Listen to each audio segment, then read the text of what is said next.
Welcome back to Sports Fans Only. It's your boy KJ, the Sports Guru, and I'm back for the first time. It's been about 6 months. Trust me, I missed all of you. I hope you missed me, but I'm back. Every now and again, life hits you with a little uppercut, little right cross to the face. Damn, that sums up what I just went through. I don't want to get into details, but it wasn't anything life-threatening or anything like that. But life gave me a Mike Tyson uppercut. No. Mike Tyson in his prime, he had this combo that was just ruthless.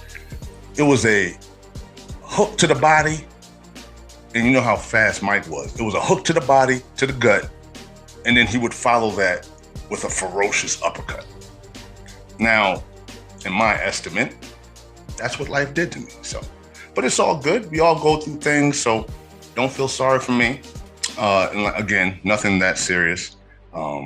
Your boy got through it, and I'm back on the bandwagon. Big salute to Harry Bridge, Jean Renaud, Sean Mack, and C. Anthony for holding shit down. My brothers, I appreciate his back to add a little spice to that gumbo we got going on the Sports Fans Only channel on YouTube. So anyway, why are we here today? We are here because LeBron is about to pass Kareem Abdul-Jabbar for the all-time NBA scoring champion. Now, all the LeBron haters, I would love to hear what you have to say. Now, in my defense, Sean Mack, he claims to not remember this, but I've been saying that LeBron, from the moment he hit the NBA, that he was going to surpass Kobe in greatness. Now, this is documented. If people want to be real, I hope Kenji watches this. Kenji, you'll hear me talk about him. I've talked about him many times. That's Sean Mack's cousin. So Kenji, he was a Kobe enthusiast. Like, he loved Kobe Bryant, and he hated Michael Jordan, respected Michael Jordan, but hated him. And he relished in the fact that a player was coming up in Kobe Bryant that was just like Mike and had the potential to surpass everything Mike did. Unfortunately, that didn't happen for Kenji, unfortunately. And rest in peace, Kobe. Oh, if you haven't seen it, a couple of shows back, Sean Mack did a tribute to Kobe Bryant. You definitely want to go check that out. That's a couple of shows back. So go check that out on the channel.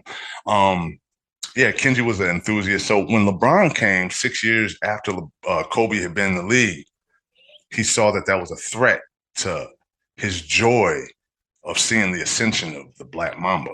So he automatically hated LeBron from the moment he hit the NBA. I want to know what people like that, because there's a lot of those type of people. Michael Jordan fans. I'm a Michael Jordan fan, but I'm very open. I have I have an ability to have an open mind. A lot of people don't have an open mind. They just I like what I like, and that's it. So I have an open mind, so I'm able to change as time goes. I'm like water, adapt to the water. What's that saying that Bruce Lee said? Be the water. It's a horrible little accent right there. But anyway, yeah, so anyway, I want to hear what all you haters got to say now. Now, I would love for you to fill that comment box up. Please leave a comment. I want to hear your excuse for why he can't possibly be the greatest player of all time. I really want to know. And I'm going to get into my list of things that are pro LeBron that I'm starting to change my mind. Let me just say that before we get any further. So anyway, we're going to get into this LeBron debate. And you know what? This is going to go on in barbershops for the next 100 years. For however long there's barbershops or sports programs, they're going to always go back to LeBron and compare everybody else to LeBron James. And I was curious about something. Now, I know in black barbershops, the sports talk and all the music industry talk and things of that nature, at least in the men's side, that's where that type of stuff gets talked about? Rumors in the city that you're in, just street talk and stuff like that. What gets talked about? And I'm in no way trying to be funny, but what gets talked about in the white barbershops? I would really like to know. Somebody can leave a comment down there. I've never been in one. Again, not trying to be funny, but I would like, do you guys also, not you guys, but the white barbershops? Yeah, do you guys, I'm walking on thin ice right now, so don't mind me.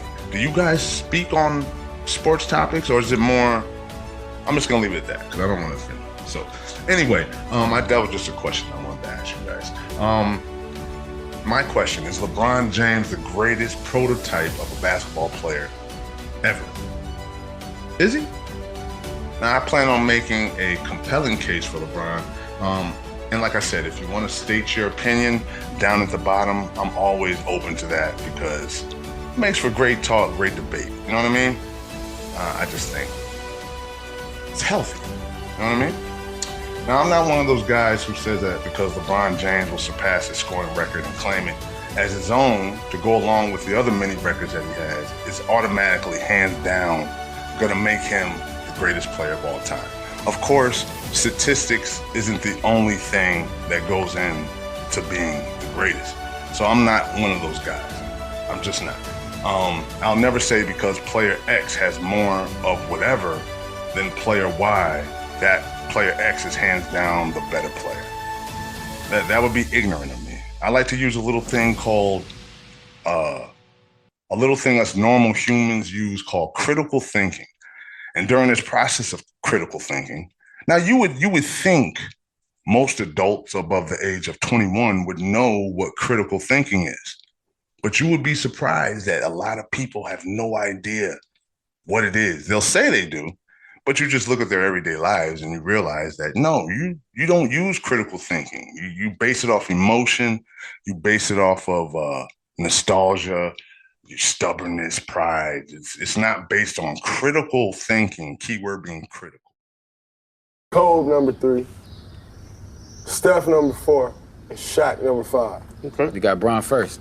Yes, because what Bron has done, like when you talk about Cicely Tyson, yeah, Bron started in 03. By 2005, Bron was the best player in the NBA. Yeah. In 2020, he was still the best player in the NBA. He was the best player in the NBA no matter what the game did. The game went from 2 slugs, like slow big man, to like a stretch 4 big man, to like back to 2 big man, to like big man. Me and you out there playing the phone. Facts. And he's been the best no matter what. When you look at the teams that Bron has carried to championship or carried to the finals, MJ didn't beat the greatest team ever assembled, nor did he run up against the greatest team ever assembled every year. You look at the skill set that Bron has. There's nobody that has ever played the game of basketball that can do what LeBron James does on a basketball court. Nobody. Michael Jordan could do just about all that LeBron James does, except for he for damn sure couldn't pass like Bron. They had a vision like that. I love MJ. I think MJ is incredible. Like, MJ is MJ. Like, we all wanted to be like Mike. Like, I wear 23. Come on now. Like, we all want to be like Mike. But what LeBron has been able to do and how he can control a game and like to do it this long, like MJ retired. Like, this shit's grueling. Like, going to the finals year after year after year. Bron went 8 or 9 straight years. 9 straight. Like, MJ took a break and right in the heat of that shit. And during this process of critical thinking, there's a lot of research, a little splash of common sense. That's another thing a lot of people don't have, common sense. A little pinch of comparative reasoning, maybe, trial and error, and a whole lot of that's a whole lot of just like, that's my opinion. So you take all those things I said and you just take your opinion and you add your opinion to it and you form a well thought out argument. Is that hard? I don't know if that's that hard or not. But anyway, It is of my opinion that being the greatest of all time is subjective and based on any one person's perspective. So absolutely and without a doubt, the perfect barbershop talk. I mean, I remember I haven't got my hair cut in years, but I remember I used to go into the barbershop, and that was part of being in the barbershop. You see the OGs in there and dudes that you know, like we had a great barbershop. Big rest in peace to Nine. Not King, sorry. 9X and, damn, what was my man's name? Somebody help me. What was his name? It was 9X and who was the other one? Anyway, rest in peace to Nine. That was one of the greatest barbershops. Haven't got my hair cut since 1996. But I miss those talks. Just that environment was just unbelievable. Let's see here, moving along. I'm sorry I get a little long-winded sometimes, but you guys haven't seen me, so we're just gonna sit here and chill out for a minute, and we're gonna just talk about this LeBron thing. Now, when we get into this GOAT talk, there's usually 5 players that get mentioned. Top 3 is usually the same in most people's eyes. No particular order. It usually goes MJ, LeBron, and then Kareem Abdul-Jabbar. Some people might throw Wilt in there. And then however you want to arrange it, then usually Kobe comes next. It's usually Kareem, MJ, LeBron, and then on the outside looking in, you'll usually have Kobe and Wilt. And then after that, it kind of, depending on who you like or whatever, you'll throw them in there. Honorable mentions that come right after that, in my eyes, would be like Larry Bird, Shaquille O'Neal, Hakeem Olajuwon, Magic Johnson, maybe 1 or 2 others, but those people I just named, more times than not, they're always going to be in the top 10, no matter what. And Bill Russell, because I think I just had 9 there. So you add Bill Russell to that, and that's pretty much your top 10 of all time. For time's sake, we're just going to focus on the top 3, and I'll try to make my argument for who I think the GOAT should be, the all-time GOAT. Sound good?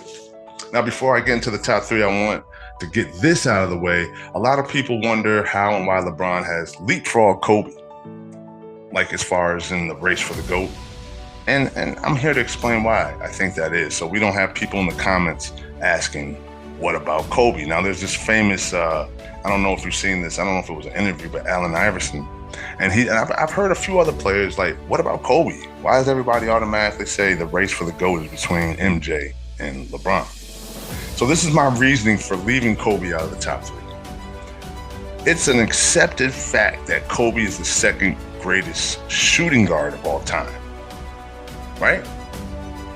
Now, if I'm lying at any point, please mark the time mark and then address what I'm saying if I'm lying about anything. Please do that. So he's the second greatest shooting guard of all time, behind, of course, Michael, Jeffrey, Jordan. LeBron, without question, is the greatest small forward of all time. Kobe came into the league 6 years before LeBron, but most will agree they came up basically in the same NBA. When LeBron got into the league, the rules hadn't changed yet from when Kobe first came into the league. So that's like the Detroit Piston days, you know, the resurgence of the bad boys and all that. And there was no stretch big men yet. There was no big men shooting threes. It was the same NBA, basically. Would everybody agree on that? Kobe made it to the finals 7 times, winning 5 rings. Each time he went to the finals, Kobe's teams were stacked compared to the rest of the league. Like every single time Kobe went to the finals, his team was stacked. If they were healthy, they were going to be the favorites. Now, of course, health reasons come into play sometimes. And of course, like Andrew Bynum that one year against Boston when they lost to Boston. If Andrew Bynum was healthy, the Lakers win that series. To me, they're the better team, hands down. Andrew Bynum and Pau Gasol. Pau Gasol was, without a doubt, the best, definitely top 2 center. But I would say the best center because Kevin Garnett was the power forward. So if you just want to go by position in those years, Pau Gasol, I'll just say top 2. Skill-wise and the numbers he was putting up in the All-Star, he was a top 2 big man in the NBA. And of course, we all know Kobe had Shaquille O'Neal, all those other years. Kobe always had a top 2 big man when he won his ring. That's just what it is. And I'm not saying it's his fault. He had who he had on his team. He was also on the Lakers, one of the most revered organizations of all time. That's like being on the Yankees. What's the advantage of being on the Yankees? Clout. The Lakers always had the clout, always had great coaches, Pat Riley, Phil Jackson, even going before then. They always had, it seems like they always got the pick of the litter. They might go through a few bad years, but they're always going to have, Kobe always had the best coach to go along with the best big men in the game during those times when they were winning rings. That's just the way it is. He always had the best coach, which just happened to be the best coach of all time when he was winning. And some would argue the best organization in the NBA of all time. Now, I guess you can argue Boston or LA, but he definitely was one of the best organizations of all time, which means they're competent. They run, it's like a well-oiled machine. They might have a few years that drop off, but because you're always gonna have players that wanna live in LA and play for the Lakers, Showtime. So you have that part of it, so you're always gonna get good players, always, for the most part. Well, switching over to LeBron, LeBron has won rings with 3 different teams. He had a top 2 big man, Anthony Davis, for 1 year. And I suppose you could say Chris Bosh for 2 years. The other years he was, remember he had the whole blood clot thing. So for 2 years, and he won rings, he had Chris Bosh. 1 year, he had a healthy big man. He won a ring, top 2, with Anthony Davis. So 3 out of his 20 years, he had a top 2 big man in the NBA. That was healthy. Of course, he had Shaquille O'Neal, but that doesn't count. Antoine Jameson, like he's had some borderline great players, but horrible matches. And look at the coaches he's had. Eric Spoelstra, who do you have? Mike, who was the bald-headed dude, the black dude? He had Paul Silas. Who was the guy he won the championship with the Lakers? Frank, I forget his name. But yeah, he's never had a great coach. Kobe, when he won his rings anyway, he had the greatest of all time. So you have to look at that. LeBron James also had Dwayne Wade, had him for 2 healthy years. They won championships. But that's it. Dwayne Wade, Chris Bosh, Anthony Davis. I dare you to give me another top 5 player that LeBron played with consistently. We all know Michael Jordan had Scottie Pippen for a decade. So Kareem Abdul-Jabbar had Magic Johnson, James Worthy for over a decade. So free agency plays a big part in all this as well. So you have to also take that into account. Besides those 3 players, who did LeBron have compared to what Kobe had? Compared to what Kobe had. Didn't say he didn't have good teams. Didn't say they didn't have good rosters. But if we're comparing, I need you to compare the talent LeBron played with, along with coaching and general managers and organizations, compared to what Kobe had. And what do you come up with? Now, when it comes to rosters, it's safe to say that Kobe had the better rosters during his championship years than LeBron had during his, and yet he only has 1 less ring. How do you, I don't understand, how do you come up, what is your argument for Kobe? Winning 1 more ring, but having all those pieces lined up for you beautifully. And you're the second coming of Michael Jordan. You have one of the greatest centers of all time, literally of all time. And you only get 3 rings with him. I need some explanation here, people. I do, and I love Kobe. My respect built for Kobe after he passed away, which is a shame. I was a Spurs fan. He used to destroy us all the time. So I built up a healthy disliking for Kobe Bryant. But I realize he's great. Now, Kobe was a great scorer and assassin. He could do some of the things LeBron could do as well, like passing and rebounding, but the thing is, he didn't do it on a consistent basis. LeBron is bigger, stronger, faster, he jumps higher, we all know this. But his percentages are just about the same when it comes to shooting. And of course, the rest of the stats like rebounding, blocks, assists, things like that are heavily in LeBron's favor. He has a healthy lead in all those categories. And you add all that up, I just feel like you have to push LeBron past Kobe, not to mention head-to-head meetings. It's not even close. Go check the facts and the stats. LeBron used to bust that boy's behind every time they played for the most part. Most of those games were blowouts. They were. Just you got to go back and check it out. Don't be blind because of your liking for a certain player. Please don't do that. It ruins the whole debate process when you're biased because you just like somebody just because. I don't think you should do that. It's not a healthy sports. It's not healthy sports etiquette. So it doesn't matter the coach, the team, or the players. If you have excellent role players and at least one other competent all-star, you could always basically pencil LeBron in for the finals if they're healthy. That was never the case for Kobe. If he didn't have a top two big man, he was not going to the finals. And even when he had that, he got, what was that? They lost 4-1 to Detroit. And they got swept by the Dallas Mavericks that same year.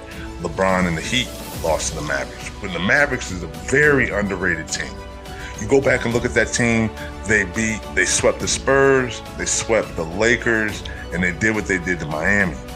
So when people give LeBron a hard time, now his performance was absolutely horrendous. I can't say anything for his performance. But as far as the team he went up against, one of the greatest underrated teams of all time. That's just my opinion.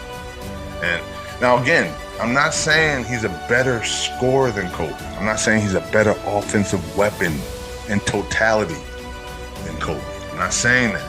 But I am saying from an all-around perspective, an all-around basketball perspective, I believe LeBron has done enough to this point to put himself above Kobe. Now, that's just my opinion.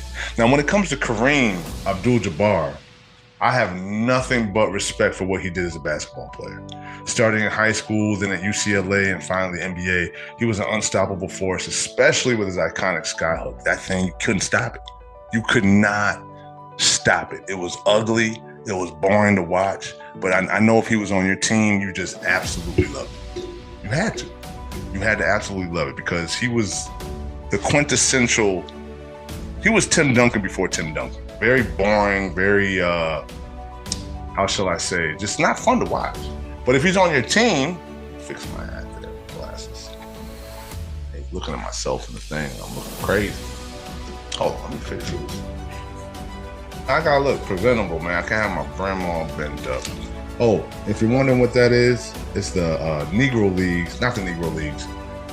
Did you know that the NBA had a all-black, not the NBA, you know how like the Negro Leagues for baseball? I did not know there was an all-black professional basketball league. This is called the Black Fives. I'm not exactly sure what city they were located, but yeah, Lids, I'm giving them a shot, I'm not getting paid for it. Anyway, they have this line of hats, all different types of design. I suggest you go check them out. But anyway, I just wanted to share that if you didn't know, you were wondering, what is that? I think you see the team over here? Yeah. Anyway, what was I saying? Oh yes, the skyhook, and how he was like a Tim Duncan before Tim Duncan, very boring, very just, but he was great. He couldn't be stopped, and I always say this about LeBron James.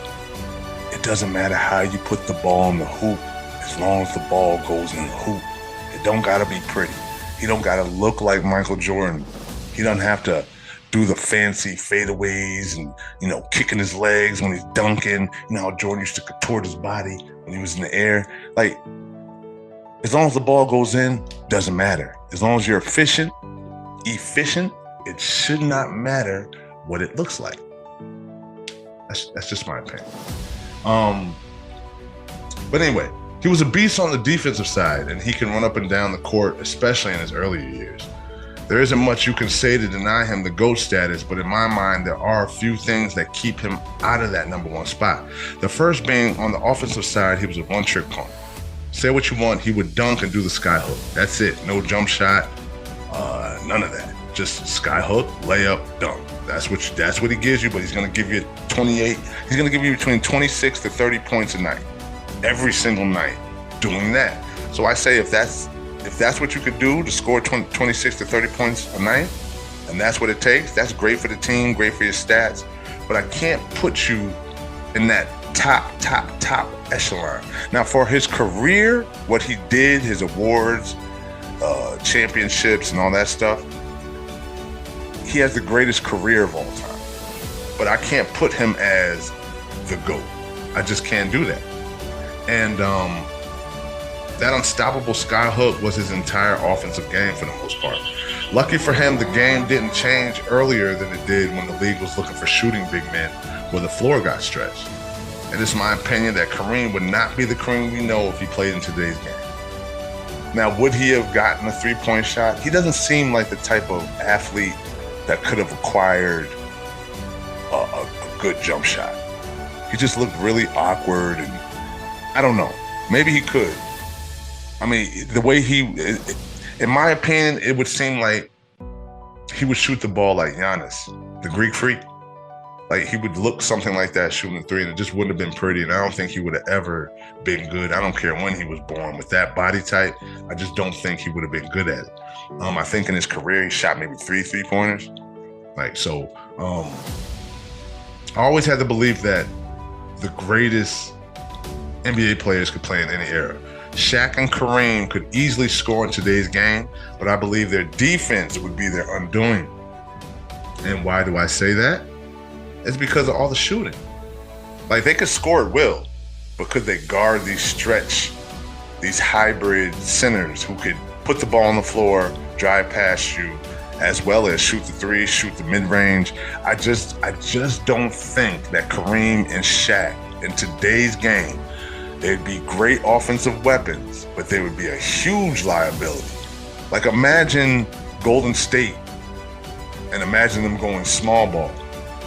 Shaq would have to guard Draymond Green. It would be unfair. He would score, but they would score three on the other end because there'd be a mismatch. Somebody would be wide open every time. You catch my drift? I think I just kind of gave a pretty reasonable argument why I just don't think it's possible for those two to be able to play in today's game. I really don't. So it's a known fact that I believe Michael Jordan is the greatest player of all time. It's never been a debate. I've always said that. But I always also said that I reserve the right to change my mind if LeBron gets his scoring title and takes it over from Kareem, if he wins another MVP or he wins another ring, which would get him up to 5 with 3 different teams, winning 2 with 2 different franchises. I don't think you need to get to 6 if he was able to do that. There was always this narrative that LeBron doesn't or didn't have that clutch gene like Jordan and Kobe, which I think today's stats, if you look at what LeBron has done in the playoffs in the highest pressure situations, he has the best percentage when it comes to clutch shots with the last 2 seconds of the game.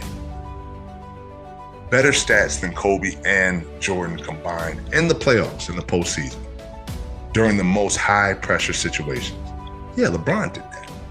LeBron, King James. Just a little something I wanted to throw out there. So I don't know where that narrative, I think most people don't say that much because how can he? He's hit big shot after big shot for like the last 8 to 10 years. So that's like a stupid conversation to even have anymore. I will say this.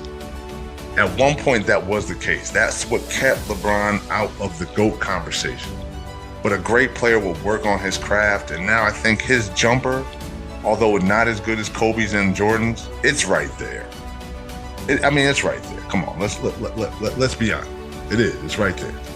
And I will say this. At one point that was the case, but it's no longer the case. If you look at the postseason clutch shots from LeBron, he's hit more than Kobe and Jordan put together, and his percentage is way better than both of them combined in the most high-pressure situations. At this point in his career, that horrible display he did against the Mavericks, it's a forgotten memory. And people love to hang on to that to try to belittle his greatness. And now it's closing in on a decade ago, maybe a little more. There's kids in high school, this very moment, who weren't even alive. No, I'm not going to say ghost. They don't remember such a time when LeBron did horrible in the postseason because they were babies. That's how long ago it is. Kids that are getting ready to graduate high school right now. That game was played when they were infants. So there's a big portion of the world that doesn't even share that same viewpoint anymore because it's been so long and he's done so much. And I don't understand it. Why not focus on the most recent success when it comes to this clutch narrative? Much like the very women that us men chase. Well, at least some of us.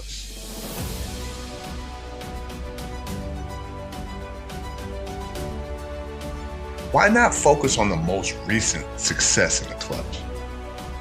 And it's very funny, much like the women, the very women that us men chase, well, at least some who think with the attitude that, what have you done for me lately attitude, does that or not?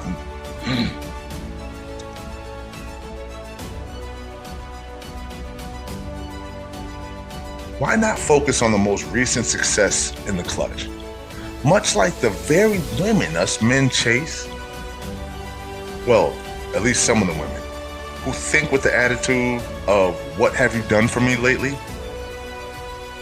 Does that not exist or apply to LeBron James in sports? Like, why do we want to hang on to the past? It's really hate. People just want to shine a light on that, but they don't want to talk about all those big shots in Toronto and Chicago and the last second shots. I mean, there's numerous ones you can go back and look at, but everybody wants to hang on to the Miami Mavericks series and point to that, which I just don't understand it. I mean, I wish I could be debating with somebody right now. I really do. I have that debating spirit in me because I want to see what people have to say. And I can't, next time we go live, I want to have this conversation. I really do. Now, if you go by the numbers, LeBron is more clutch than MJ and Kobe, like I said before. LeBron is 7 for 15 in those high-pressure situations with 2 seconds left in the game. If you go look at Kobe's and Jordan's, they don't stack up. Why is that? Some people may say he's been in more playoff games, but look at the shots. Don't look at the amount of games. Look at the shots. And people even say, oh, LeBron's played way more games than Jordan. But check this out. Jordan has shot way more in those fewer games. He shot way more than LeBron has, even though LeBron has played way more games. So those two things kind of cancel each other out. So I don't want to hear anything about LeBron's been in the league way longer than Jordan did. Jordan shot way more than he did, even though LeBron's been in the league way longer than Jordan. That's just a fact. So I wanted to lay all this stuff out on the table. Now, we all know Jordan. I mean, come on. What can I say about Michael Jordan? You've seen, all you got to do is pull up the highlight films as you're watching him right now. The man was grace. He was elegant. He was fearsome. He was death to the opponent on the basketball court. The clutch gene is alive and well in him. He is what he is. But I don't like the narrative that somebody else can't come along with a different way to play basketball, still put up those great numbers. But it's different. But his greatness, how can you dismiss one person's greatness because somebody else displayed greatness in a different way? I just don't think that's fair to LeBron James. Now, I also believe that you put LeBron back in the 80s, 90s, LeBron would have played the game like them. There was nobody at his position bigger, stronger, faster. He would have put up the same exact number. Same thing as Jordan. Same thing. So we're kind of splitting hairs right here. We really are. You look at Jordan's three-point percentage and LeBron's three-point percentage. Their field goal percentage, even though LeBron's a little higher because he probably went to the hole more because he's bigger, and faster and stronger. But my point being is you're splitting hairs with the stats. You can no longer use the clutch gene. And I also want to state, people use the fact that LeBron used free agency to form these super teams. Think about this. Everybody said Jordan would never do that, or Magic would have never teamed up with Larry Bird. Well, how do we know that? Because they said it? How do we know that? Because back then, let's just say secretly one of them wanted to leave. Well, guess what? You couldn't. There was no such thing as free agency until 1989. The first free agent was Tom Chambers. At that point, Magic signed a 25-year deal with the Lakers, 25 years for $1 million a year. He was locked up for life. Jordan had just signed like a 10-year deal where he was getting paid like $3 million a year, locked up. Scottie Pippen then went and signed a deal that Jordan famously told him, don't sign. He was locked up. So Bird was locked up. So you look at all these players, the reason why when they finally were able to get to free agency, a lot of these players said, you know what, I'm going to sign a long-term deal back in the late 80s when they first became superstars. And they just took the money. They would have waited a few more years. Who knows what the landscape of the NBA would have been. But these players couldn't have moved even if they wanted to. So to sit here and say what they would have or wouldn't have done, that's like somebody asking me, what would I do if I had $1 million when there's absolutely no way on earth I could ever get the $1 million? So now I'm just talking. I'm giving my opinion, what I may or may not do, knowing that there's no way for me to do it. Do you follow me? You see what I'm saying? So how can we just take their word at it? And during that time, they had no choice. The only way they could be moved is if the team didn't want them and they traded them. That's why most of them went to super teams to try to form them once they got older, because they were locked up for so many years. So please, do not use that either. LeBron just took advantage of the system. That's why he's a billionaire right now. Why stay with an organization that doesn't want to get you the pieces you feel you need to win a championship? If they refuse to do it, why would you stay? He strong-armed Cleveland into winning that championship. And sometimes that's what you got to do, because we all know that some organizations, they're okay with losing as long as they're making money. Me as a player, why would I want to stay there? Why would I want to stay in that situation when I know the team doesn't want to win? Back in the 80s, when you had those contracts, that must have been heartbreaking for some of these players. Because if they loved it there so much, why did they end up leaving when their contract was finally up? If they loved it where they were at and they just wanted to win for the home team, most stars left their home, the team that they were with. If they loved it so much and I don't want to go team up with nobody, why not stay where you're at? You know why? They came to the same realization that LeBron came to early in his career because of free agency, that some organizations just suck and they're not looking out for the best interest of the player. So I don't want to hear the free agency talk and LeBron going to form super teams. It's legal, and I put myself in that situation. I used to play sports. I hate losing. Why stay in a place where the GM is incompetent, the owner's incompetent, like with the Clippers? We all saw what type of owner they had. Why would you want to stay there? That dude that got caught recording, saying all that crazy stuff. So I understand it. I totally understand. So you take away all those talking points that people always use to talk bad about LeBron James. You take away the free agency, how he didn't play good with the Mavericks. You take away the clutch gene, because he's proved that he's clutch now. You take all those arguments away, what do you have left? Except for greatness. That's what I'll tell you. That's what you got left. You got greatness left. It's all over, just spread out all over the table. A bunch of greatness here, there. I need somebody to tell me. You take away those arguments, and if you want to argue those points, please do. Argue, and I'll come back and I'll argue with you. We'll have a good old time, just talking some good old basketball. Excuse me. So anyway, I hope I made my case for LeBron taking his rightful place on the Mount Rushmore of basketball. Again, I don't give people GOAT points for style, because Michael Jordan was a stylish SOB. He was a bad mother. Shut your mouth. I mean, he was the greatest thing to watch. I loved it. And the Bulls were my favorite team. Watching Jordan, although I enjoy watching LeBron, watching Jordan was just like watching the greatest movie ever. It was definitely a sad day. Oh, when he retired. Speaking of retiring, this is a little off topic. Salute to the greatest quarterback of all time, Tom Brady. That's just like another hands-down conversation. Wasn't the most talented, didn't have the strongest arm, didn't do it with flash. That man just kept winning, and building stats.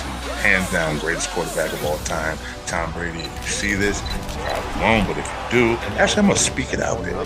Tom Brady, you are the greatest quarterback of all time. Now, back to LeBron. I still don't think he's greater than Jordan. But when he gets his record, and he is going to get it in the next couple of days, he will have closed the gap so much that it's a toss-up at that point. It really is. He needs to get another ring to solidify. If he gets another ring, it's solidified. He is the greatest of all time.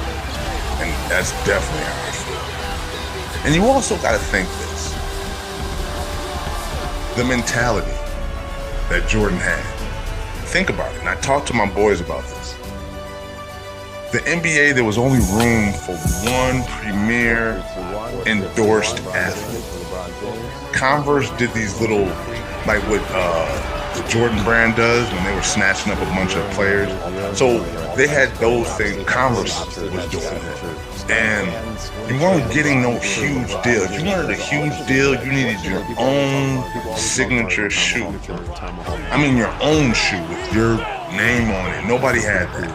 Like Hakeem Olajuwon, I think he repped Etonics. And there was a few other players that had sneakers, but their name wasn't, their face, their image wasn't on it. Jordan was the first player. There was only room for one player to get that type of attention. So these dudes was cutthroat, and that's another reason why they didn't want to go play with other people, because it would affect your money. You needed to be the man on your team, putting your team on your back and being the man. You can't be the man when there's 3 or 4 alpha males on one team. So if I'm Michael Jordan, why would I want to? I got my good situation here. I need all eyes on me. And I'm pretty sure a lot of players, especially the all-star players, they felt that, like, I have to be greater than everybody if I want to get this money. Now, even though they were rich and they were making a few $1 million a year, it's nothing like today's game. You could have somebody, remember Sebastian Telfair? He had his own sneaker, and I can barely remember anything he did in that year. Like, you have a lot of players that get all this crazy money, and you don't even have to be that motivated with that dream. So that's another thing. You put LeBron and some of these other players back in that mode. And you also got to think, Jordan grew up in down south, and he tells stories of the Ku Klux Klan and hearing stories of the Ku Klux Klan. Think about the desperation to get out of that situation. The training he did, just the non-stop, just the mentality, like, I got to get out of it. I got to be the greatest if I want to have this lifestyle I dream about. Like the determination, because there was only room for one. There was only one room. There was only room for one chosen. And he just happened to be it. But he had to be cutthroat. He had to be that asshole to get to that level. Now, all these other players are piggybacking off of what he's done from the money standpoint. But that's another reason why players do it. So you got to, critical thinking. I said that. Critical thinking. You got to use it. Use it. Think. Take bits and pieces. Don't just say, oh, you know, people use the stupidest arguments and they're not well thought through. And then you start punching holes in what they're saying and get aggravated. Yeah, you don't want to do that with me. I bet you're real upset. That's just what I do. I'm KJ the Guru. KJ the Sports Guru. But anyway, that is my conclusion. That is my synopsis. That is my theory on why I believe LeBron King James will be, when he's done, the greatest basketball player of all time. That felt good. So anyway, guys, I hope you guys enjoyed it. This little intellectual conversation on basketball players of all time. I enjoyed myself. It felt good getting back to this tonight. I'm going to be putting out another show next week. I'm going to get this thing rolling like a gravy train. It's going to be well-oiled machine. I'm about to get back on the road. I'm not going to let nothing stop me. Hey, all you people, I know there's certain people out there in our history, we are going to rise to great level here at Sports Fans. Nothing that it was written, baby. Like the great Nas once said, it was written. I know this. So anyway, you guys have a great time showing out. I'll be back next week. Make sure you go check out the new shows from Sean Mack, C. Anthony, Harry Bridge. Hey, I appreciate you guys checking out. I appreciate you guys coming to check me out. Make sure you hit that like and subscribe button, please. If you're new to the channel, if you've been a faithful fan, we appreciate you checking out this video, and I will most definitely see you soon. You guys take care. I am KJ, the Sports Guru. Out, baby. Peace.